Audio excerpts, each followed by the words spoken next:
One of the things that's interested me, particularly from the conversation earlier, is I'm just wondering what Joseph called you when you first met, and has that stayed the same throughout your relationship, or has it changed at all?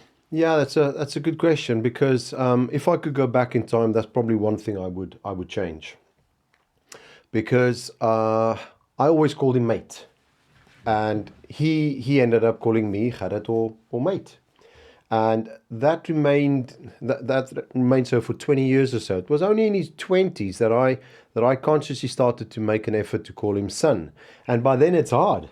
It's hard to say, to call him son. And did you say I'm going to start doing this, or did you no, I just started. I just call it. I just say things like, "All right, son. Speak to you later," or "Love you, son," or something of the sort. Great. And he started calling me dad as well. So if I could change that, I think I would have done that from a very, very early age. So what was it like when he started calling you dad in his 20s? Can you remember the first time that happened? No, I can't remember this first time specifically, but I still get enormous pleasure with a little WhatsApp message if he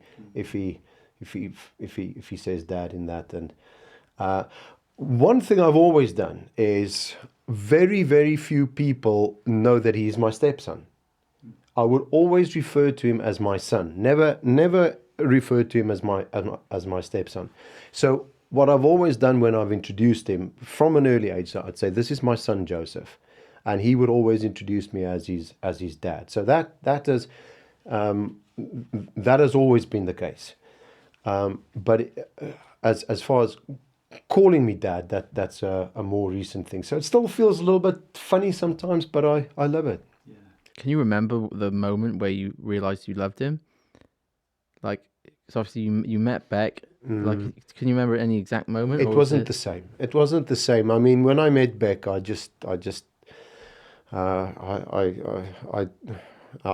lost my heart. For Joey, I think it was a more gradual thing. But that's what time will do. That's what time will do when you spend time together. Can I ask a question, Gerrit? Did you see a big difference in your relationship with Joey compared to Beck's relationship with Joey? And do you think that was different because you were a stepdad, or just because you're a dad and she's a mum? Two parts to your question there. The first one is yes, there is a difference. Joseph shares is very close to his mum. He will share stuff with his mum that he won't share with me, and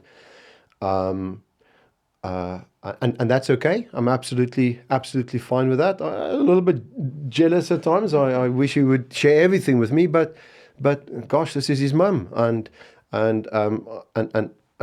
that's okay.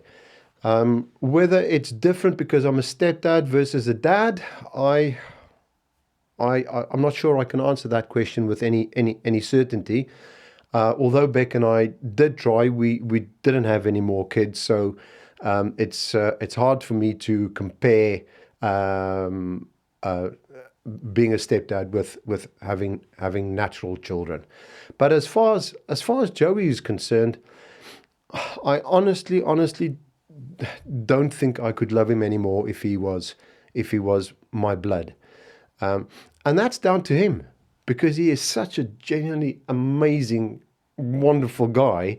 It's hard not to. Everyone loves Joey. So for me as a dad, I'm super proud of him and love him like crazy. I once heard a female songwriter singer during a podcast, and she was talking about step parenting, and she had an interesting line. She said, "A love line is deeper than a bloodline." And I thought a lot about that. And you have so many families where there's a bloodline and relationships it's a mess. And then you have examples of families where there is no bloodline, but there's an amazing love line. So I kind of like that. A love line can be stronger than a bloodline. Thanks so much for watching. If you enjoyed that or found it helpful, please do click the like button. If you're new to the channel, you can subscribe and ring the bell to be notified about all our latest videos. And finally, if you're in a position right now to support Care for the Family, you can do so following the link in the video description. As a thank you to you, we'll send you a load of resources for you and your family. Thanks again, and we'll see you soon.